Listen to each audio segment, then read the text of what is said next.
watching this video, you should be an expert at identifying the displacement of a given situation and then using that to choose whether we're going to write a sine or a cosine function.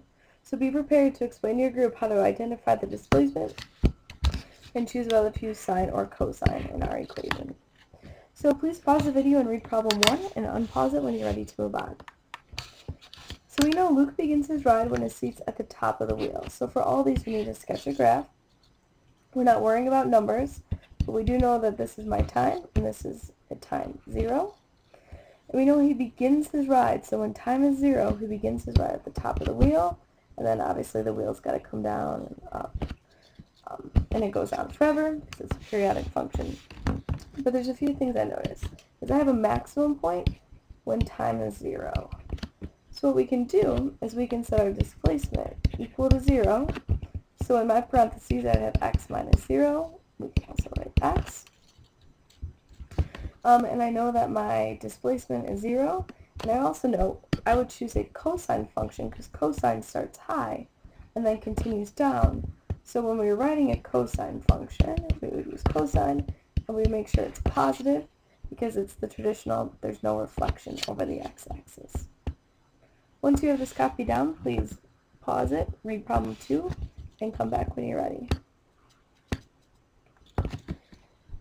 Next, I'm talking about our tire swing, and we know that the tire swing is at its maximum height, 3 feet above the ground. So somewhere up here is the maximum above the ground, and this occurs, again, this is time, this occurs 0.5 seconds later, it's at its maximum, after being at the low point of the swing. So between the low and the maximum, from here to here, we know that 0.5 seconds occurs, or has transpired. So, you know, the rest of the graph continues down. So there's 2 ways to choose. If you want to start your graph right here, my displacement would equal 0. So in the parentheses would be x minus 0. And we would choose a negative cosine graph because it's flipped over the x-axis.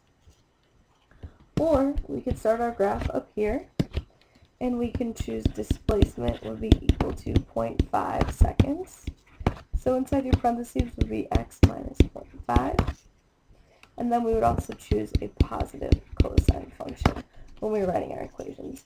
And don't forget, you can calculate, if you want to make it a sine to start right here, that's fine. You can calculate that average, it just takes more time. So when you're ready, please pause the video, unpause it, and let's move on to problem 3. Next, I know that the rope is at its highest point 1.2 seconds after the child started jumping. So all I know is that at 1.2 seconds, again, time is always on the x-axis, I'm at my maximum. So somewhere, something, I don't care what the rest looks like when I'm dealing with displacement, but I know up here, I have my maximum value. So we would know my displacement is going to equal 1.2 to the right.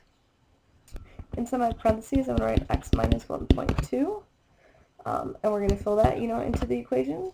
And I would also make this a positive cosine function because we have a maximum. Once you have this copied down, please pause the video and move on to problem 4. When you're ready. Next, rainfall. All I know is on day 5, I have a minimum of 2 meters.